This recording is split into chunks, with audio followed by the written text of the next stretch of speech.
Hey, what's up? This your boy Dre, Dre's House. I'm at Q's Quality Cuts in Baldwin, New York. I'm here with the owner, Q. How you doing today? I'm great, bro. I appreciate it. No doubt, no doubt. You're doing your thing. That's like a little big down. Want them to get mad at me. Now you're doing this back to school in style, along with the barber shop. I mean, beauty shop down the street.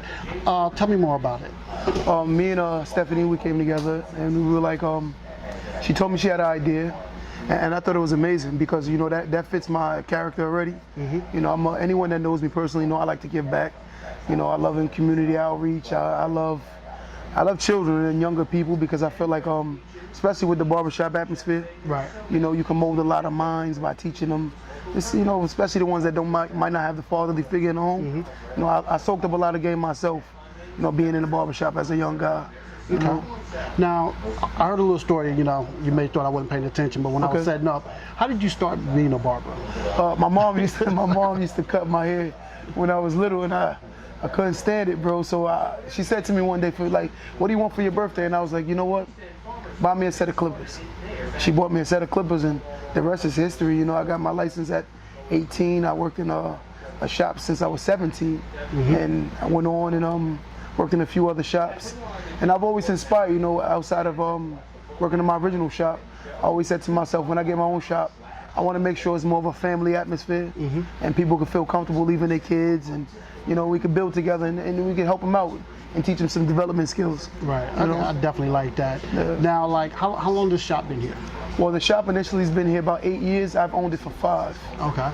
You know. So you just had to have it. You know what it is? The guy that had it initially, he great man, love him to death. You know, but he saw it more as a business, just only business.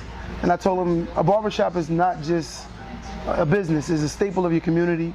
You know, it's a platform where a lot of minds can be motivated and encouraged and built because you know, you get from the older generation to the middle generation to the younger generation, and there's a lot of different conversations that transpire, and they hear it, and it's like motivational to all of them.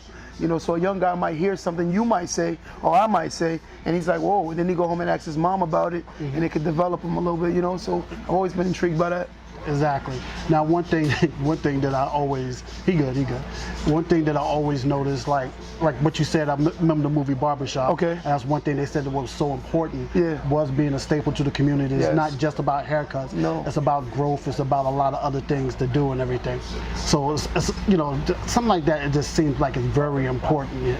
So because I see, like, you know, of course you got to have the TVs here. Of course. But you know, a lot of sports stuff in here, and I'm seeing the helmet over. And I heard you say you used to play for Cincinnati. I played ball at Cincinnati University. And I've been a football player my whole life.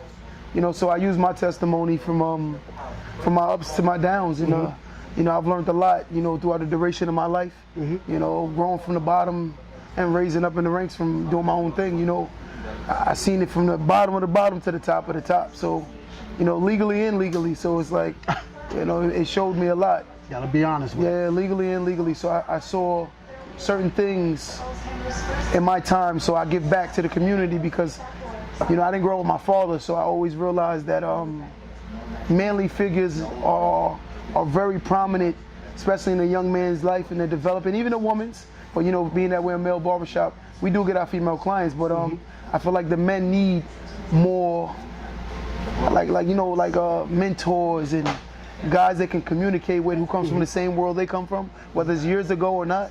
We still understand what they're going through, you know. Right.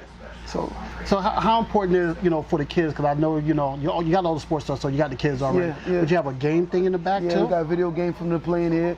You know, I actually bought when I went to the store and the PlayStation 4 dropped. I said, you know what, I'm gonna buy 4 of them. I bought one for here. I bought one for my mother's house. I bought one for my studio. I have a recording studio in my basement, and I bought one for my house. And I was like, you know what, everyone can play a game, because I feel like kids, they can interact with video games. I don't know why. It's weird. You know, sometimes with adults, it takes us a while to open up to each other. Right. But once you give them the video game, the kids feel like they know each other 100 years. And I think it's so dope. Yeah, I mean, I don't play video games, but, you know, I mean, put me on Miss Pac-Man, and I'm the beast then. I was the beast then and stuff, but the other stuff, I can't do that. So it's like, you know, it's a little quiet now and stuff. I'm sure it was busy earlier. I was trying to wait you out and stuff, because I just knew it was going to be busy. And so, you know, y'all relaxing now. But the rush is coming.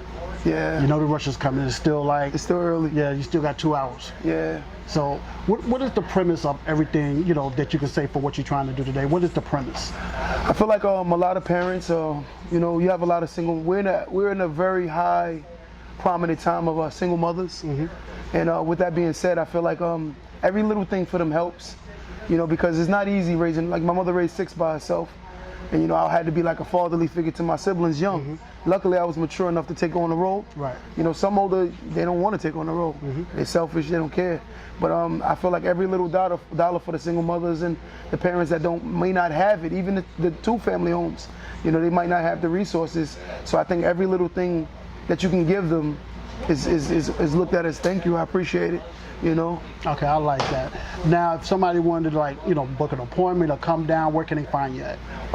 You can give us at 1963 Grand Avenue, Baldwin, New York, and the shop phone number is 516-325-4272. You can call, ask for Q, EB, Face, Dolo, or Tyson. You know, any one of us will give you some great service. You know, we don't, like I said, we're here. We're not been here a long time. You know, plan on going anywhere.